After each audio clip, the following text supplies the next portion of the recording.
तो जय हिंद फ्रेंड्स। तो कैसे हैं आप लोग? तो आई होप कि आप सब काफ़ी अच्छे होंगे, मस्त होंगे, स्वस्थ होंगे। तो जैसा कि हमने पिछली क्लास में राजनीतिक सिद्धांत में मुख्य रूप से 3 पॉइंट्स को काफ़ी गहराई समझ चुके थे। राजनीति क्या होता है, राजनीतिक सिद्धांत क्या होता है और राजनीतिक सिद्धांत का मेन उद्देश्य क्या है। इन तीनों चीज के बारे में समझे थे। राजनीतिक यानी कि जो राजनीति है वो एक मतलब शासन करने की एक कला है, जो कि किस प्रकार से किसी देश को संचालन होगा, मतलब चलाया जाएगा, किस प्रकार उस देश का विकास होगा, किस प्रकार सभी जनता उस देश के नागरिकों को एक साथ लेके चलना होगा। मतलब इन सारी चीजों का हमें एक नॉलेज देती है, हमें एक सीख प्रदान करता है। इतना बात समझ चुके थे। राजनीतिक सिद्धांत के बारे में बता चुके थे कि राजनीतिक सिद्धांत जो है वो राज्य एवं सरकार का एक मुख्य विषय है, जिनमें कि हम मुख्य रूप से अपने मतलब धार्मिक मतलब उस प्रकार लोकतंत्र और के बारे में समझते हैं, सामाजिक वातावरण और के बारे में इसमें समझते हैं। तो और तीसरा जो समझे थे मतलब इसके उद्देश्य के बारे में, तो उसका उद्देश्य बस एक ही है, वो है सभी नागरिकों को एक कुशल व्यक्ति बनाना, जो कि अपने जो इसका अभाव है, मतलब अपने देश में या अपने राज्य में या अपने स्थानीय मतलब गांव और क्षेत्र में जिस चीज की कमी है, उन सारी कमियों को डायरेक्टली जाके सरकार से वार्तालाप कर सके, तर्क संगत करके उस समस्या का हल कर सके। यानी कि इस मतलब इस विषय का मेन उद्देश्य यही है, नागरिकों को एक कुशल व्यक्ति बनाना। और साथ ही साथ आज इसमें पढ़ेंगे बल्कि राजनीतिक सिद्धांत में कि राजनीतिक सिद्धांत में हम पढ़ते क्या है।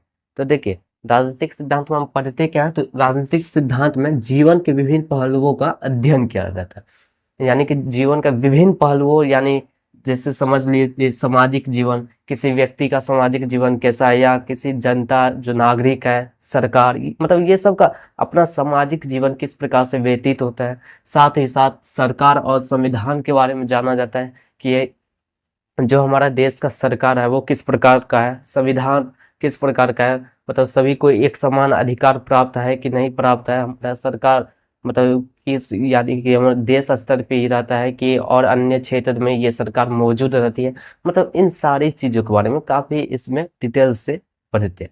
साथ ही साथ इसमें स्वतंत्रता, समानता, न्याय, लोकतंत्र, धर्मनिरपेक्ष इत्यादि इन सारी चीजों के बारे में हम पढ़ते हैं।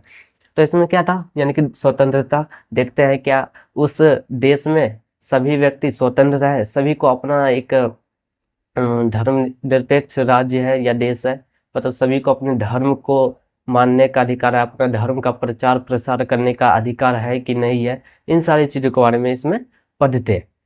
ये समझ लिए राजनीतिक सिद्धांत में पढ़ते क्या है। चलिए आगे समझते हैं कि राजनीतिक सिद्धांत को व्यवहार में क्यों उतारना चाहिए। तो चलिए मैं इसे व्यवहार में उतारना चाहिए क्यों, इस चीज के बारे में समझते हैं। तो चलिए आगे समझते हैं। तो देखिए, अब समझते हैं इसको, मतलब राजनीतिक सिद्धांत को हमें व्यवहार में क्यों उतारना चाहिए।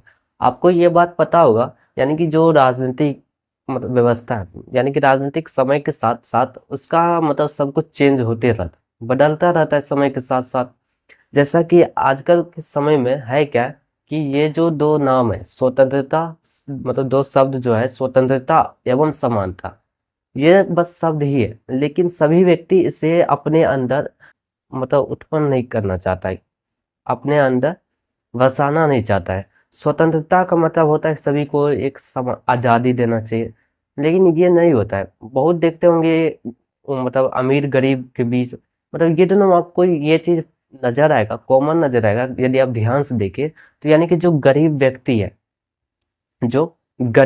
है तो यानी कि वो जो अमीर व्यक्ति है वो इसको मतलब जो समान भाव से नहीं देखेगा, यानी कि वो अपने से मतलब नीच देखेगा। वो समझेगा कि हम काफी अमीर है और वो काफी गरीब है।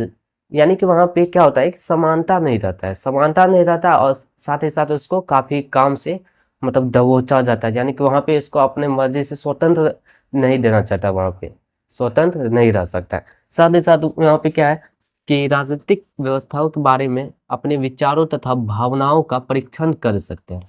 यानी कि राजनीतिक सिद्धांत को जब अपने व्यवहार में उतारेंगे तो हम देखेंगे ये चीज कि जो राजनीतिक व्यवस्था है उन सारी चीजों के बारे में अपने अंदर विचार उत्पन्न होगा, विचार उत्पन्न आएगा कि हाँ यहाँ पे ये सही है क्या ये गलत है, क्या हमारे राजनीतिक मतलब जो राजनीतिक व्यवस्था है क्या वो सही है कि गलत है, क्या मतलब हमारी सरकार अच्छे से कार्य कर रहा है, यानी कि यहाँ पे कुछ गड़बड़ कुछ भी खामियां नजर आएगा तो उसके प्रति हम अपने विचारों का प्रशिक्षण भी कर सकते हैं। साथ ही साथ वहां पे अपने भावनाओं का भी प्रशिक्षण कर सकते हैं, देख सकते हैं कि हमारे मतलब अंदर से क्या भावनाएं उत्पन्न होती है, क्या हमें जो सरकार मतलब काफी जनता का खून चूस रहा है तो उसके प्रति हमें उस जनताओं को देख के क्या हमारे प्रति मतलब इंसानियत जगती है कि नहीं जगती है, भावना उत्पन्न होती है कि नहीं, मतलब इस चीज के बारे में हम प्रशिक्षण वहां पे कर सकते हैं।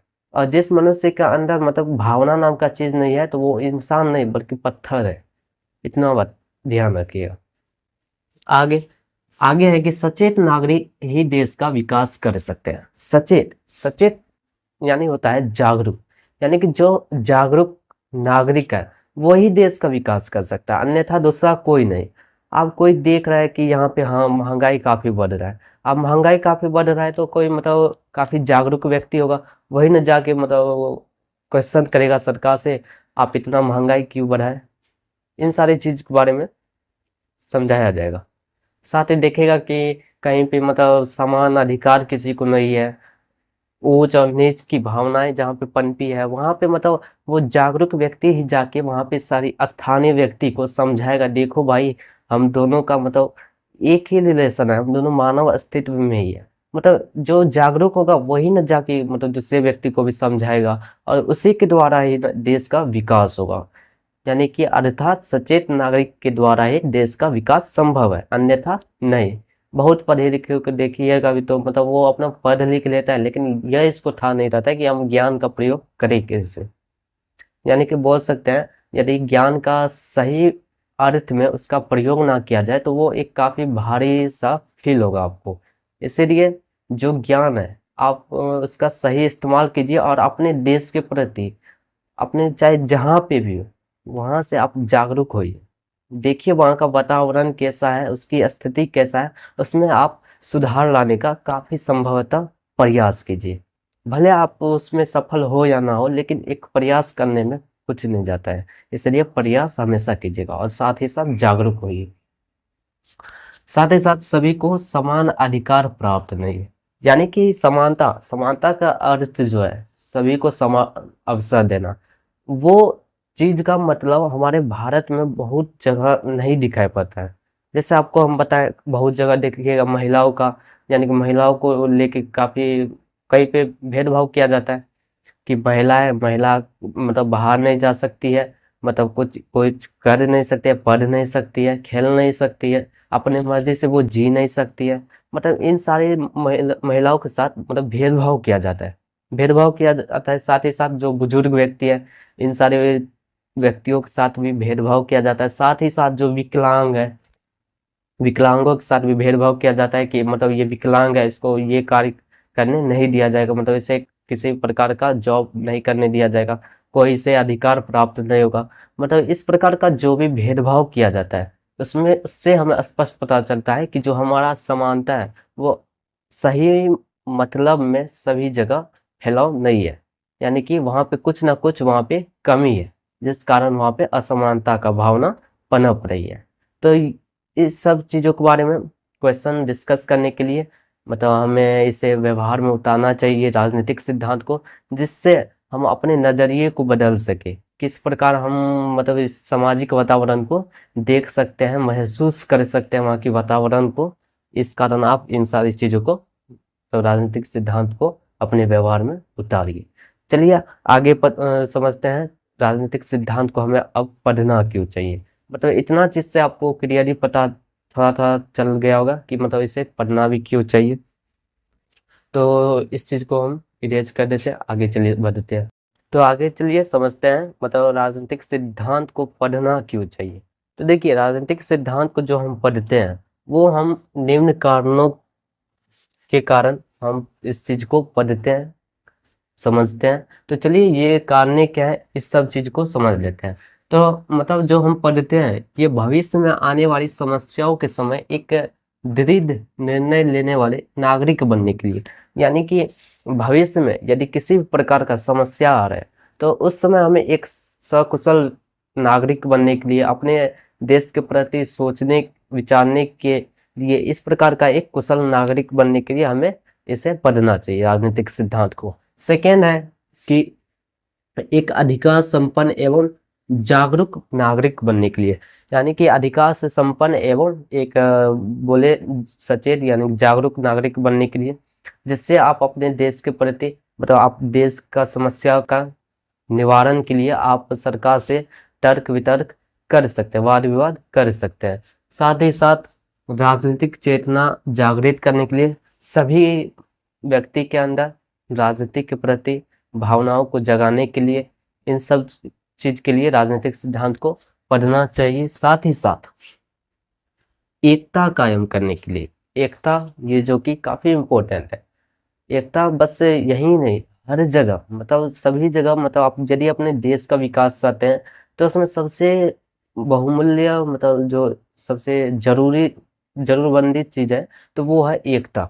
यदि आप सबके बीच एकता नहीं है तो उस देश का विकास कभी नहीं हो सकता है। जिस प्रकार भारत अभी है, भारत में एकता नहीं है, बस हम बोल सकते हैं दिखावा के लिए हाँ भारत में काफी एकता है, बट यहाँ पे कोई एकता नहीं है। क्योंकि आप यहाँ पे देख सकते हैं जो कि सभी प्रकार के मतलब जनगणना की गई है, धार्मिक आधार पे भी, जाति आधार पे भी, शिक्षित अशिक्षित, यानी कि यह सब चीजों पे क्या किया है, जनगणना किया गया है। लेकिन जनगणना जो किया गया और सभी जो व्यक्ति रहते हैं, हिंदू मुस्लिम सिख ईसाई, यानी कि ये सभी एक ही समाज में रहता है, किंतु ये अपने देश के प्रति मतलब कुछ जागरूक नहीं हो पाते हैं, अपने देश के प्रति एक कुशल नागरिक नहीं बन पाते हैं। क्योंकि रीजन क्या है कि वहाँ पे एकता नहीं है। बहुत अमीर गरीब है तो मतलब उन सब में एकता नहीं है, क्योंकि अमीर चाहता है कि गरीब को हम ना देखें क्योंकि वो काफी नीच है, इस प्रकार का उसके मन में भावना पनपती है।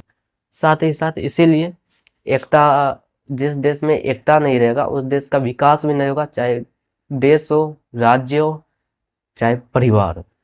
यदि इन सब चीजों में एकता नहीं है तो उस चीज का मतलब इस तरह से समझ सकते हैं कि इस चीज का तो आगे बढ़ना काफी टफ हो जाता है।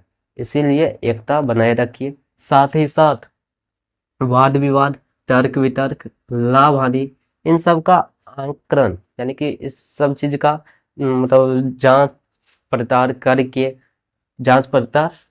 करने के बाद सही निर्णय ले सके अपने देश के प्रति, अपने आसपास के समाज के प्रति एक सही मतलब संकल्प ले सके, किस प्रकार से उस देश का विकास हो। साथ ही साथ शासन व्यवस्था की जानकारी के लिए, मतलब हमारे भारत में किस प्रकार के शासन प्रणाली है, किस प्रकार की यहाँ की व्यवस्था है, वातावरण, इन सब चीजों के बारे में समझने के लिए।